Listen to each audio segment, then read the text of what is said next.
وقتی به خانه شوهر می آید جز لت و کوب چیز دیگر نثارش نمی شود. شاید صورت زیبا نداشته باشد اما آماده جان به تو بدهد. روز قیامت الله از این ظلمی که در حق زنان کردن است تک تک و فرق فرد مسلمان الله میپرسد. عزیز من راه حل لت و کوب نیست. از لت و کوب هیچ درد دوا نمی شود. میکشه جناب مولانا زن را به پدر و مادرم گرفت من راضی نبودم. هر وقتی که خانه می آمد یک بهانه کرده زن را لت و کوب می کرد. مسلمان باشد دختر مرا ببیند که در چه وضعیت قرار دارد قلبش تکه تکه می شود. الله شاید از این زن بدشکل فرزند به تو نصیب بگرداند که امت اسلامی را سبب نجاتش و سبب دخولش به جنت بشود. الله صلی الله علیه و سلم فرمود اتقوا الله فی النساء، ای مسلمانان از خدا بترسین در حق زنانتان، فانهن عوان عندکم، زنان شما اسیر شما هست. و آخرین جملاتی که رسول الله صلی الله علیه و سلم از زبان مبارکش کنده شد در آخرین رمق زندگی که چشم مبارکش پوچ شد، دیگر زبان رسول خدا کن شده بود، آوازش خیلی مخفی شده بود، آهسته شده بود. حضرت علی رضی الله تعالی عنه میگه ما گوش خود را بردیم نزدیک لبان رسول خدا صلی الله علیه و سلم، آخرین جملهش الصلاة، نماز بخوانیم. و دوم جملهش ظلم نکنین به زیر دستان خودتان. ظلم نکنین به زیر دستان خودتان. 2 روز پیش پیرمرد آمده بود داخل مسجد جستجو میکرد، مرا در نماز پیشین پیدا کرد. وقتی طرفش سعی کردم اینقدر وضعش خراب بود، از پیشش پرسان کردم که پدر جان کاری داری؟ گفت بله جناب مولانا کار دارم. رفتم داخل اتاق، گفتم بفرمایید. گفت جناب مولانا من رفته بودم به دیدن دختر خود. من دختر خود را به مرد دادم که زندار بود، زن دومش دادم. رفتم 50,000 به من مهریه داد. من رفتم دیدن دختر خود. جناب مولانا به خدا قسم اگر مسلمان باشد دختر مرا ببیند که در چه وضعیت قرار دارد قلبش تکه تکه می شود. گفت رفتم که دخترم لباس مندرس و کهنه در بدنش است، در سر خمدان خشت استاد است، خشتنالی می کند، نه دست آباد دارد نه پای آباد دارد، صورتش را آفتاب سیاه کرده. و این شوهر ظالم و خائنش اگر کم سستی می کند، میگه من برش گفتم که بس خدا بترس، در حق یک مسلمان اینقدر ظلم نکن، بان که مقدار استراحت کنه. گفت وقتی که مرد با استراحت دراز بکنه. به خدا درد میاره مسلمان را که امروز مسلمان به کجا هست، امروز مسلمان به کجا رسیده. امروز مسلمان قمچین میزند که نوکش به خدا میخورد ولی متوجه نیست. من نماز میخوانم، اسلام تنها نماز نیست، من قبلا گفتم نباید ما رسول صلی الله علیه و سلم در آخرین کلماتی که از زبان مبارکش کنده شد به زنان خود ظلم نکنیم. بعد فرمود اینها امانتهای خدا هستند. در حدیث حجة الوداع، حدیث طولانی هست، رسول صلی الله علیه و سلم، حدیث امام مسلم است. در یک بخش از این حدیث رسول صلی الله علیه و سلم فرمود ای امتان من، زنان امانت الهی است به دست شما، امانت الهی است به دست شما. و استحللتم فروجهن بکلمت الله، شما زنان را به خود حلال قرار دادین با نکاح اسلامی، با کلمه، با بسم الله، با نام الله این را به خود حلال قرار دادین. به زنان ظلم نکنید.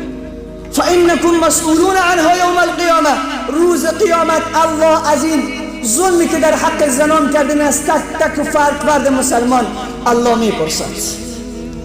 هزاران تماس میآید جناب مولانا ما نماز میخوانیم، خیر و برکت در زندگی ما نیست. عزیز من تعاملت با زنت چگونه است؟ اگر زنت از دست تو آرام نیست که تو ظالمی، خدا دعای ظالم را قبول نمی کند. اگر تو نماز میخوانی به زنت ظلم میکنی که ظالم هستی. فإن الظلم ظلمات یوم القیامه، رسول صلی الله علیه و سلم میفرماید ظلم تاریکی ها هست در روز قیامت.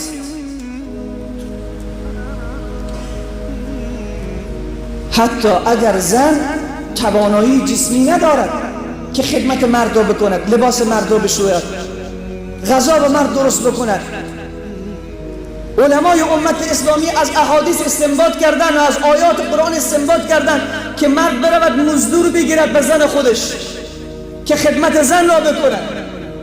ما هم طلب میکنیم زن زیبا، هم کار شاقه و طاقت فرسا را به سر زنها گذاشتیم.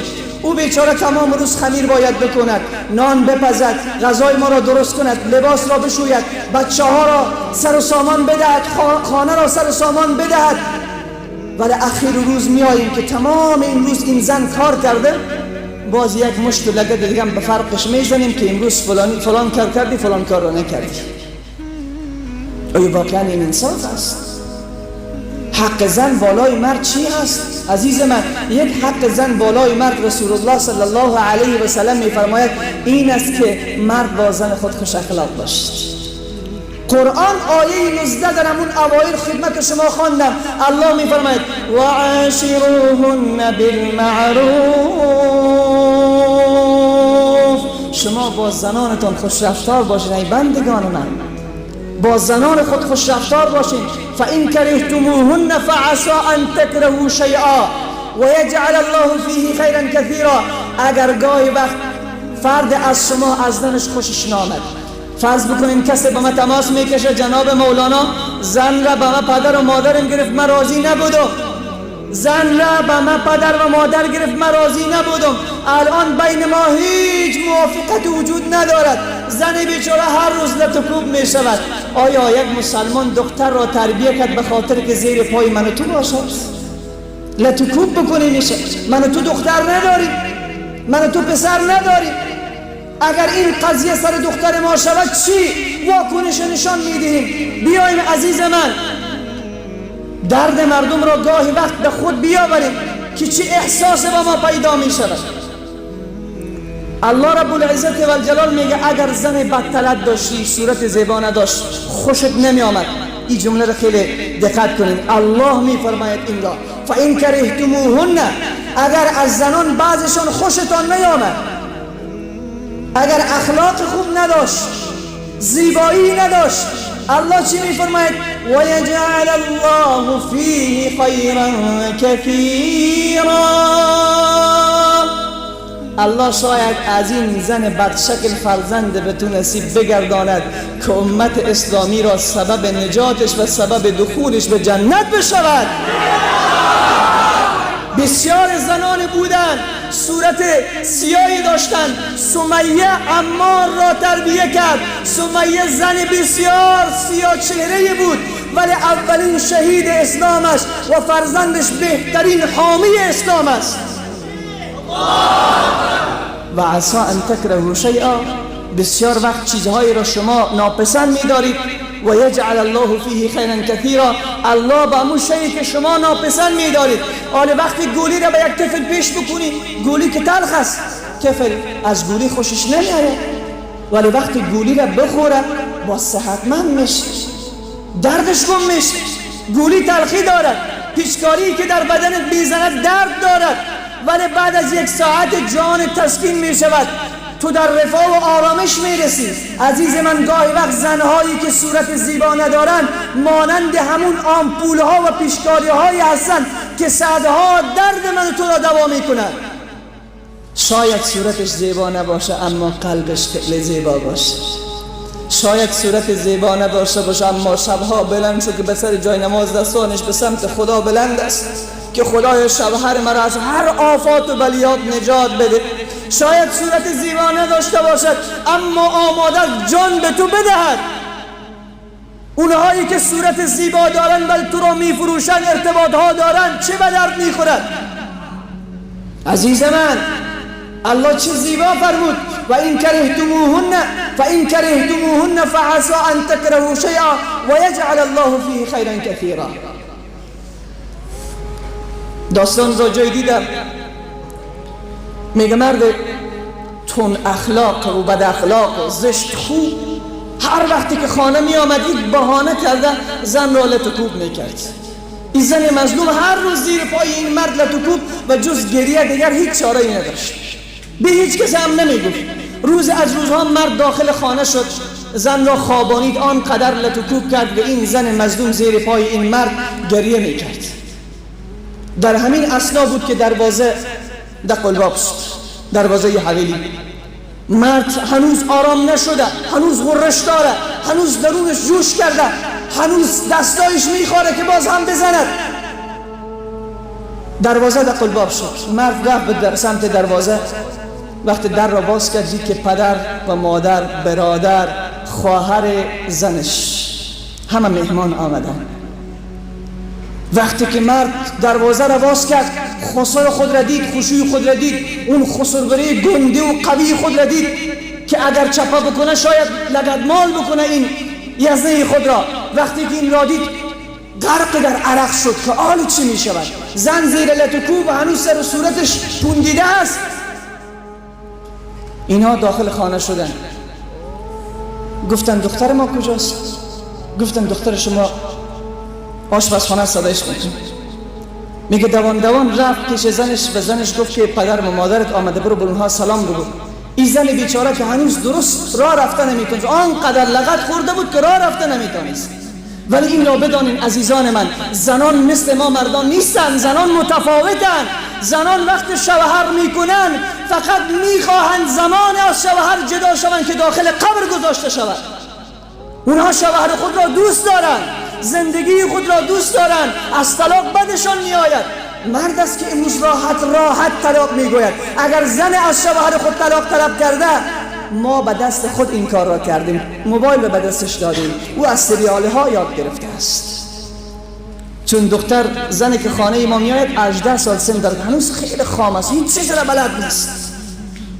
نه در صحبت عالم نشسته، نه پیش عالم زانوی تلموزی زده، نه درس حدیث خوانده، نه درس فقه خوانده، نه قرآن را بلد است. به خانه ما آمده.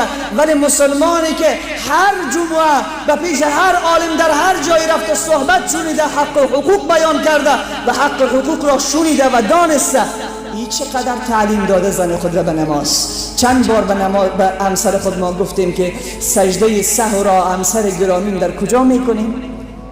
چند بار به زن خود گفتیم که همسر گرامی در غسل چند تا فرض است؟ چند بار گفتیم به نماز چند تا فرض است؟ در نماز چند تا واجب است؟ در نماز چند تا سنت است؟ کی گفتیم همسر عزیز من یک جمله را قبلا گفته بودم، به خدایی که محمد را به رسالت فرستاد. امروز جوانان به فرند خود به پشت گوشی میگن جیگرم، نفسم، دریایم، اقیانوسم، گلم، بهارم، چمنم. عجیب کلمات را جور کردن.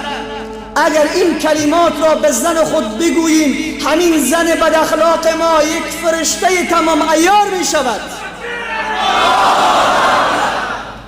از شما به ایمان پرسان می کنم، آیا این کلمات را ما تلفظ می کنیم؟ نمی کنیم. این کلمات را ما به زن خود نمیگیم، به دختر کوچه میگیم، به دختر پشت گوشی میگیم، ولی به همسر خود آماده نیستیم که برش بگوییم عزیزه. شرم ما میآید. یکی از حق زن بالای شوهر امی است الفاظی که شوهر تلفظ میکنه او الفاظ با محبت باشد. امروز مسلمان دختر مسلمان را آورده 15 سال، 20 سال، 18 سال، 19 سال پدر و مادر زحمت کرده، دختر تربیه کرده. وقتی به خانه شوهر می آید جز لطوکوب چیز دیگر نثارش نمی شود، جز دشنام دادن، جز حواله شدن به پدر و مادر و خواهرش چیز دیگر نثارش نمی شود. اصلا محبت را گم کرده. داخل زندان هست یک مادر، یک خواهر. عزیز من، راه حل لطوکوب نیست. از لطوکوب هیچ درد دوا نمی شود. اذا یئس الانسان طال لسانه. وقتی انسان مایوس شد زبانش دراز میشه. وقتی انسان صبرش لبریز شد زبانش دراز میشه. اگر زن را لطوکوب بکنی اصلاح نمیشه، بلکه گمراه‌تر میشود، بلکه پرخاشگرتر میشود. امروز در خانواده بچه و دختر به سمت مادر است، از مادر دفاع میکنن. چند تاش طرف پدر است، از پدر دفاع میکنن. فقط داخل خانه شده میدان نبرد و جنگ و مبارزه. هر روز لطوکوب داخل خانه. این برادرها شماро از مسکو و مسکوسکی област گرفته با ماشین‌های خود با گرانیت قزاقستان برده می‌آورند. برای همه خودی حاضر با نمرهای در روی اکران بوده زنگ زنید.